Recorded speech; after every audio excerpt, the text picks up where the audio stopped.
வணக்கம் ஃப்ரெண்ட்ஸ், நம்ம மலைநாள் சிச்சாட் யூடியூப் சேனலுக்கு உங்களை அன்போடு வரவேற்கிறேன்.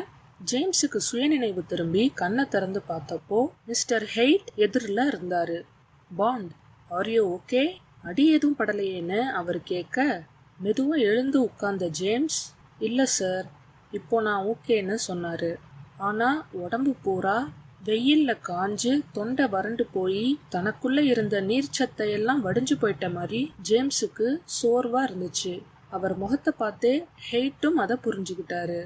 சரி வா, நாம கீழே போலாம்னு ஜேம்ஸை கைத்தாங்களா பிடிச்சு நிறுத்த, அப்பவும் அவரோட கால்கள் தள்ளாடியது.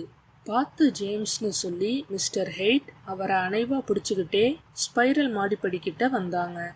பாதி படியில் இறங்குறப்போ மிஸ்டர் கூப்பர் ஃப்ரெஞ்ச் பதட்டமாக மேலே ஏறி வந்தார்.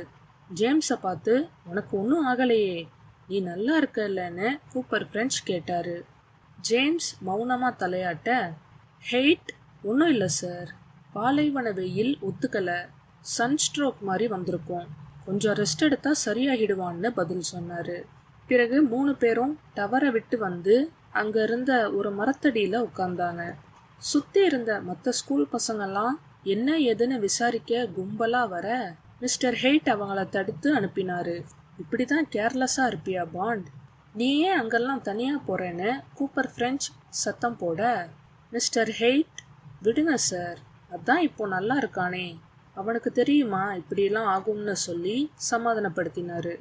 அப்புறம் ஜேம்ஸுக்கு குடிக்க ஜூஸ் கலந்து கொடுக்க அதை அவர் குடிச்சிட்டு, ஆனால் சார், நான் டவர் மேலே இருந்தப்போ என்கிட்ட ஏதோ சொன்னீங்களே, என்னன்னு திடீர்னு ஜேம்ஸ் கேட்கவும் கூப்பர் ஃப்ரெஞ்ச் அதிர்ச்சியாகி மிஸ்டர் ஹெய்ட்டை திரும்பி பார்த்தாரு. அவரும் இவரையே பார்க்க, அது ஒன்றும் இல்லை, ரொம்ப ஓரத்தில் நிற்காத, விழுந்துட போகிறேன்னு உன்னை பின்னாடி போக சொன்னேன்னு கூப்பர் ஃப்ரெஞ்ச் சொன்னார். ஹெய்ட், சரி, நான் போய் மற்ற பசங்க எல்லாரையும் கூட்டிகிட்டு வரேன், நாம் இங்கேருந்து கிளம்பலாம்னு சொல்லிட்டு போக கூப்பர் ஃப்ரெஞ்ச் தலையாட்டினார். ஆனால் பாண்டுக்கு மட்டும் கூப்பர் ஃப்ரெஞ்ச் சொன்னதை நம்ப முடியல. நேரம் இரவு 9 மணி. ஜேம்ஸ் பாண்ட் அவர் பெட்டில் படுத்து தூங்க போனப்போ மிஸ்டர் ஹெய்ட் கையில் டீயோட வந்தார். ஹாய் பாண்ட், இப்போ எப்படி இருக்க?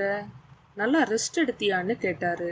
ஆமாம் சார், இப்போ பரவாயில்லன்னு ஜேம்ஸ் சொல்ல, திடீர்னு உனக்கு என்ன ஆச்சு பாண்ட்? ஏன் மயக்கம் போட்ட?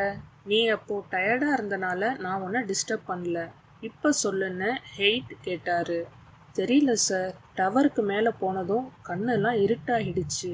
அதோட மிஸ்டர் கூப்பர் ஃப்ரெஞ்சை நான் இங்கே எதிர்பார்க்கவே இல்லை, அவரும் ட்ரிப்புக்கு வந்திருக்காருன்னு எனக்கு தெரியாது, அதான் சடனாக அவரை அங்கே பார்க்கவும் நான் பயந்துட்டேன்னு ஜேம்ஸ் சொல்ல, பயமுறுத்தக்கூடிய ஆளு தான் அவருன்னு கிண்டலாக ஹெய்ட் சொல்லவும் ஜேம்ஸ் சிரிக்க ஹெய்ட்டும் சிரிச்சாரு. சரி, நீ தூங்கு, உனக்கு ஏதாச்சும் வேணும்னா நீ என்கிட்ட கேளுன்னு ஹெய்ட் சொல்லிட்டு கிளம்பிட்டாரு. ஆனால் கட்டிலில் படுத்த பாண்டுக்கு தான் தூக்கம் வரல. டின்னர் சாப்பிட்டப்போ பெரி சொன்ன விஷயம் நினைவு வந்துச்சு. இது மாதிரி பசங்களோட அட்வென்ச்சர் ட்ரிப்பு போகணும்னா 8 ரூல்ஸ் படி கூட 2 ஸ்கூல் மாஸ்டர்ஸ் இருக்கணுமா. மிஸ்டர் ஹெய்ட் ஸ்கூலில் புதுசுங்கிறனால அவருக்கு தெரியலை.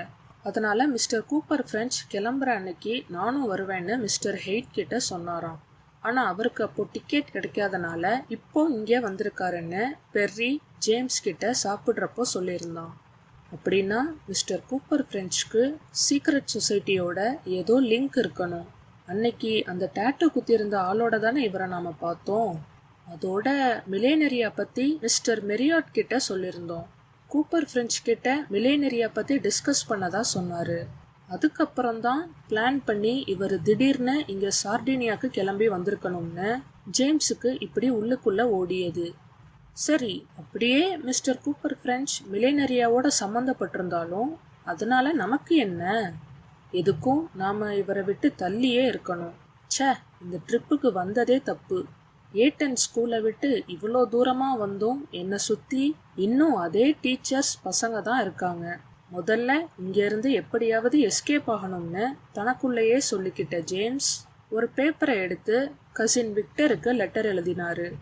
பிளான் பண்ணபடி இல்லாமல் கொஞ்ச நாள் முன்னாடியே நான் அங்கே வந்து தங்கலாமான்னு கேட்டு ஜேம்ஸ் லெட்டர் எழுதி வச்சுட்டு படுத்து தூங்கினார். 4 நாட்கள் கடந்துச்சு. வழக்கம் போல வெளியே ட்ரிப்புக்கு போயிட்டு வந்தவருக்கு விக்டரோட பதில் லெட்டர் கிடைச்சிது, ஜேம்ஸை வரலாம்னு சொல்லி. அதை பார்த்ததும் குஷியானவர் அன்னைக்கு நைட்டு சாப்பிட்றப்போ பெர்ரி கிட்ட பாண்ட் பேசினாரு. சூப்பர்டா, ஆனால் எனக்கு தான் நீ இல்லாமல் போர் அடிக்கும்.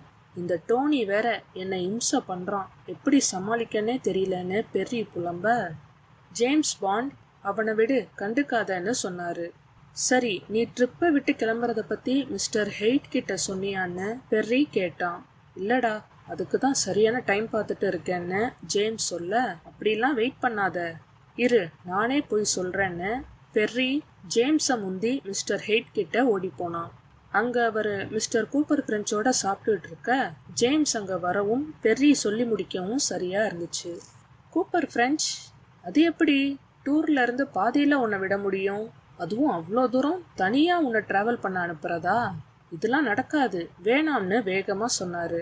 ஆனால் டூர் ஃபுல்லாக நான் இருக்க மாட்டேன்னு ஏற்கனவே பேசியிருந்தோமே சார்னு ஜேம்ஸ் சொல்ல, கூப்பர் ஃப்ரெஞ்ச் மிஸ்டர் ஹெய்ட்டை பார்த்தாரு. உண்மைதான், ஆனால் இவ்வளோ சீக்கிரம் நீ கிளம்புவேன்னு நினைக்கல. இன்னும் ரொம்ப நாள் இருக்கே பாண்ட், ஏன் அதுக்குள்ளே போகணுங்கிறேன்னு ஹெய்ட் கேட்டாரு. இல்லை சார், நான் இன்னும் முழுசாக ஓகே ஆகலை, எனக்கு உடம்பு டயர்டாகவே இருக்குன்னு ஜேம்ஸ் பொய் சொன்னார்.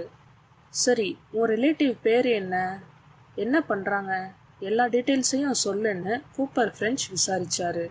என் கசின் பேர் விக்டர், என்ஜினியர், இப்போ ரிட்டையர் ஆகிட்டாரு, அவரை நல்லா பெயிண்டிங் கூட பண்ணுவாருன்னு ஜேம்ஸ் சொல்ல, அப்படியா பாண்ட், ஃபேமஸான ஆர்டிஸ்டா? நான் கேள்விப்பட்டதே இல்லையேன்னு ஹெய்ட்டு கேட்க, இல்லை சார், அவர் இல்லை, ஆனால் அவர் கூட தங்கியிருக்கவர் ரொம்ப ஃபேமஸான ஆர்டிஸ்ட், பேர் கூட ஏதோ பாலின்னு வரும்னு ஜேம்ஸ் யோசிக்க, பாலிபோனியான்னு புருவம் உயர்த்தி மிஸ்டர் ஹெய்ட் ஆர்வமாக கேட்டார். ஆமாம் சார்னு ஜேம்ஸ் சொல்ல, பாண்ட், நீ எப்பவும் என்னை ஆச்சரியப்படுத்திக்கிட்டே இருக்க, அவர் எவ்வளோ பெரிய ஆள், உன் கசின் அவர் கூட ஃப்ரெண்ட்ஷிப் வச்சுக்க கொடுத்து வச்சிருக்கணும்னு மிஸ்டர் ஹெய்ட் சிலாகிச்சுக்கிட்டே சொன்னார். பிறகு, சரி பாண்ட், நீ கிளம்பு, பத்திரமா போயிட்டு வான்னு ஹெய்ட் சொல்லவும், ஒரு நிமிஷம், நீ உன் கசினோட ஃபுல் டீட்டெயில்ஸையும் எனக்கு கொடு, அப்புறம் அங்கே நீ போய் சேர்ந்ததும் எங்களுக்கு லெட்டர் போடணும், அதோட அங்கே வேற யாரெல்லாம் இருக்காங்க, உன் ஹாலிடேஸை நீ எப்படி ஸ்பெண்ட் பண்ணுறேன்னு எஸ்ஸேவா எழுதி வாரத்துக்கு ஒரு தடவை எனக்கு நீ லெட்டர் எழுதணும், அப்போதான் நீ சேஃபாக இருக்கேன்னு எங்களுக்கு நிம்மதியாக இருக்கும்னு மிஸ்டர் கூப்பர் ஃப்ரெஞ்ச் சொன்னார். ஜேம்ஸ் மௌனமாக தலையாட்ட ஹெய்ட் சிரிச்சாரு. Thank you friends.